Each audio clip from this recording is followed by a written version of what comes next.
Satu lagi yang kebanjiran order jelang Idul Adha adalah produsen tusuk sate. Termasuk yang mendapatkan cuan karena merupakan produsen tusuk sate adalah Marjono.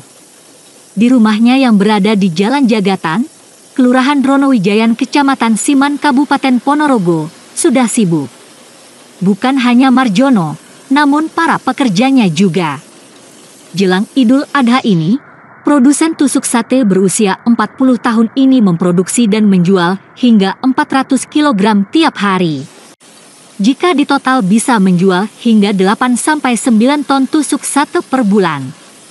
Padahal biasanya cuma 200-300 kg tiap bulan saya jualnya. Untuk membuat tusuk sate termasuk rumit, di mana dari bahan baku bambu yang benar-benar dipilih, lalu diolah sedemikian rupa. Bambunya harus pilihan, bambu jenis ori itu pun harus pilihan. Kalau asal-asalan kurang bagus hasilnya gak maksimal. Dia mengaku pasarnya juga sudah mulai masuk. Di mana sampai luar pulau, contohnya ke Riau dan Pekanbaru, juga ke Jawa Tengah, serta pasar lokal di Bumi Reok sendiri. Marjono melayani semua jenis tusuk sate. Ukurannya berbagai macam. Ada untuk frozen, cilok, pentol goreng, sate ayam dan sate kambing. Harga tusuk sate juga cukup bervariasi, di mana harganya paling rendah adalah ukuran kecil untuk tusuk sempol seharga Rp10.000 per kilogram, dan yang mahal untuk sate ayam dan kambing, seharga Rp18 per kilogram. Untuk omset, jika ditotal setiap bulan menghasilkan dan terjual 8-9 ton tusuk sate, sebulan bisa mendapat Rp120 juta. Cari tusuk sate mas, buat Idul Kurban nanti. Kenapa? Memang udah tradisi warga di sini untuk bikin sate atau gimana? Iya, memang biasanya kan kalau dapat daging biasanya sekali dikonsumsi kan juga dibakar, juga buat konsumsi gitu. Makanya sini untuk cari tusuk sate. Kenapa milih di tempat ini? Ya karena memang dekat rumah, selain itu kan juga harganya lebih murah dan langsung dari produsennya sendiri. Memang udah tradisi ya sama warga, iya, teman-teman habis nyembelih itu? Iya, biasanya teman-teman kalau udah habis nyembelih itu tradisi bakar-bakar sate bareng di depan rumah, di halaman. Ya pesanannya menjelang Idul Adha itu meningkat mas. Kalau tiap hari kan biasanya ya 300 kilo kayak gitu.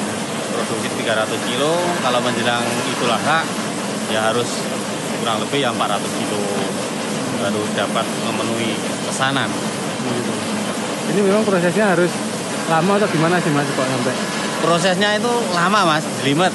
Prosesnya kalau dari bahan bambu awal sampai siap jual itu ya minimal 1 minggu baru bisa jual. Terus bambunya sendiri memang bambu pilihan atau gimana mas? Bambunya harus pilihan mas, bambunya petung sama bambu ori. Tapi itu harus kualitasnya harus pilihan. Kenapa mas? Kalau asal-asalan apa? Ya hasilnya nggak bagus mas, kurang bagus hasilnya nanti ya nggak maksimal mas. Oh gitu. Terus ini penjualan sampai di mana saja mas? Penjualan lokal sampai ya paling jauh ada luar pulau mas, ada Riau, Pekanbaru, Jawa Tengah, ada yang Surabaya. Oh gitu. Ini khusus untuk sate kambing sendiri, sate kambing aja atau ada sate ayam? Semua mas, ada yang dari ukurannya kan berbagai macam ukuran mas. Dari penggunaan itu jajanan itu yang penggunaannya frozen food, itu ada tusuk sate ayam, tusuk sate kambing, macam kayak cilok, pentol goreng, sempolan, melayani juga.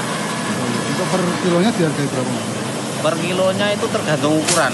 Ada yang paling murah itu 10.000 untuk tusuk sempolan. Nah, sampai yang 18.000 itu untuk tusuk sate ayam. Pak, penghasilan dalam sehari bisa berapa Pak? Atau dalam 1 bulan omsetnya sampai berapa Pak? Kalau omset ini belum hitung detail mas, tapi per bulannya kalau dihitung kapasitas produksi ya 8-9 ton bisa. Kalau dirupiahkan rata-rata perputaran dirupiahkan kurang lebih 120 juta lah.